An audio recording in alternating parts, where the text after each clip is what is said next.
வணக்கம். வாத்தியார் எம்ஜிஆர் என்ற நமது யூடியூப் சேனல் மூலமாக நான் உங்கள் வேல்முருகன்.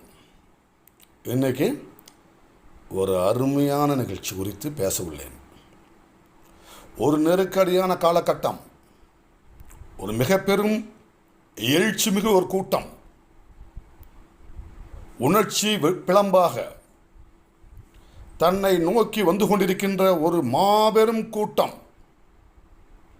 அந்த கூட்டத்தினுடைய செயல்பாடுகளை கணித்து தன்னோடு சுற்றியிருப்பவர்கள் யார், அவர்கள் எப்படி பாதுகாக்க வேண்டும் என்பதை தெரிந்தவர்தான் தலைவராக இருக்க முடியும் என்று சொன்னால் அந்த தலைமை பண்புக்கு உரியவர்தான் நம் இதய தெய்வம் பொன்மனச்செம்மல் புரட்சித் தலைவர் எம்ஜிஆர் அவர்கள்.